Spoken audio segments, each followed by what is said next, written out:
Assalamualaikum warahmatullahi wabarakatuh. Hai anak-anakku yang hebat, salam sehat dan bahagia ya. Mari belajar ekonomi dengan menyenangkan bersama Ibu Selfie. Buat kalian yang belum subscribe channel YouTube-nya Ibu, subscribe sekarang dan jangan lupa tekan tombol loncengnya agar tidak ketinggalan materi berikutnya. Budayakan berdoa sebelum belajar ya. Bismillahirrahmanirrahim. Nah, pada video kali ini kita akan mempelajari tentang pajak penghasilan. Kompetensi dasarnya adalah menganalisis perpajakan dalam pembangunan ekonomi, menyajikan hasil analisis fungsi dan peran pajak dalam pembangunan ekonomi. Apakah kalian pernah mendengar orang tua kalian membahas tentang gaji, upah, tunjangan, dan honorarium? Nah, itu semua adalah termasuk penghasilan yang bisa dikenakan pajak penghasilan. Perlu kita ketahui bersama bahwa menurut Undang-Undang Nomor 36 Tahun 2008 Pasal 21 tentang pajak penghasilan menerangkan bahwa pajak penghasilan adalah pungutan wajib yang dikenakan pada individu maupun sebuah perusahaan berdasarkan jumlah pendapatan yang diterima dalam kurun waktu 1 tahun. Pajak penghasilan tersebut meliputi gaji, upah, honorarium, tunjangan, dan pembayaran lain yang sehubungan dengan pekerjaan, jasa atau kegiatan dengan nama dan dalam bentuk apapun yang diterima wajib pajak atau orang pribadi dalam negeri. Nah, tadi kita sudah membahas tentang pengertian pajak penghasilan.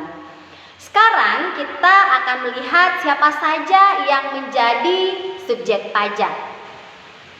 Yang menjadi subjek pajak adalah yang pertama, orang pribadi yang berdomisili di Indonesia. Misalnya masyarakat Indonesia yang memang bertempat tinggal di Indonesia. Kemudian yang kedua, orang pribadi yang berada di Indonesia lebih dari 183 hari dalam jangka waktu 12 bulan. Dan yang ketiga, orang pribadi yang dalam 1 tahun pajak berada di Indonesia dan berkeinginan untuk berdomisili di Indonesia. Dalam hal ini, misalnya warga negara asing yang punya keinginan untuk tinggal di Indonesia.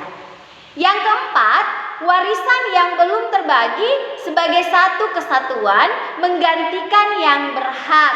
Misalnya, ada sebuah kos-kosan di mana pemiliknya meninggal dunia dan kos-kosan tersebut tetap disewakan dan berpotensi mendapatkan penghasilan, sehingga penghasilan dari kos-kosan tersebut bisa menjadi subjek pajak.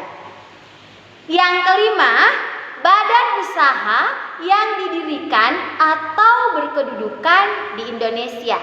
Jadi semua badan usaha yang berkedudukan di Indonesia wajib untuk membayarkan pajak penghasilan.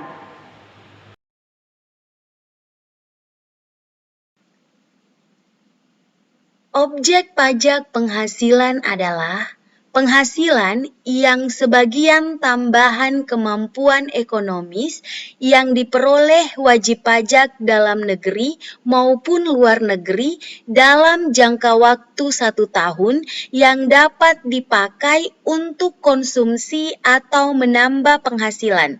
Contoh penghasilan adalah laba usaha, bunga, dividen, royalti, sewa, premi asuransi, dan keuntungan karena selisih mata uang asing. Yang termasuk bukan objek pajak penghasilan adalah dana yang bersumber dari sumbangan, warisan, imbalan dalam bentuk barang, SHU koperasi, dan pembayaran klaim asuransi.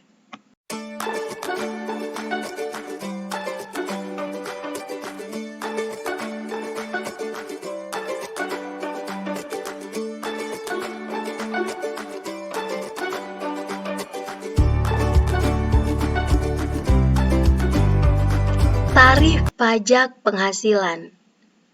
Sampai penghasilan 50 juta rupiah, tarifnya 5%. Di atas 50 juta rupiah sampai dengan 250 juta rupiah, tarifnya adalah 15%. Di atas 250 juta rupiah sampai 500 juta rupiah, tarifnya 25%. Di atas 500 juta rupiah, tarifnya 30%. Nah, berikut adalah penghasilan tidak kena pajak. Ini adalah daftar-daftar penghasilan tidak kena pajak.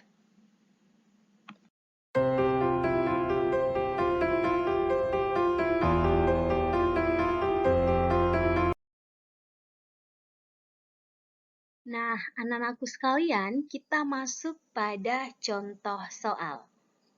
Pak Argat memiliki penghasilan setiap bulan sebesar 7 juta rupiah. Pak Argat mempunyai seorang istri dan 2 orang anak. Setiap bulan, Pak Argat juga membayar dana pensiun sebesar 200.000 rupiah. Sedangkan biaya jabatan yang ditetapkan adalah 5% dari gaji. Dari data tersebut, tentukanlah pajak penghasilan Pak Argat.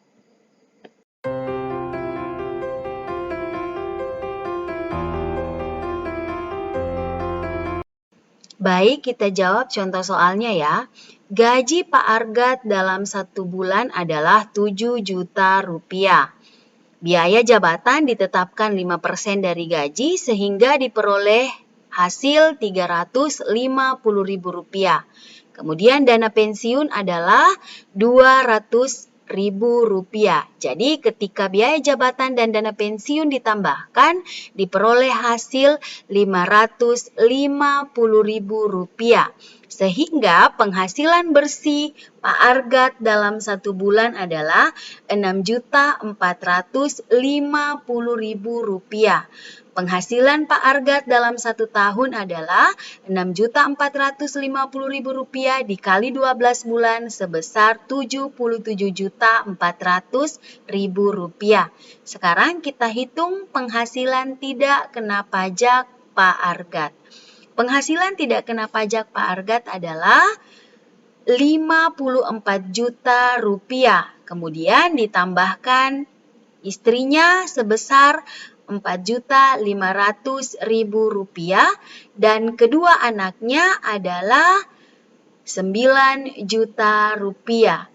Sehingga jika ditambahkan penghasilan tidak kena pajaknya adalah sebesar 67.500.000 rupiah.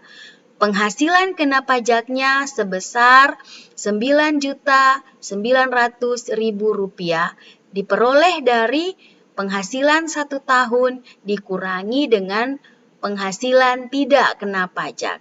Sehingga yang menjadi dasar perhitungan pajak adalah 9.900.000 rupiah dikali 5%, hasilnya adalah 495.000 rupiah.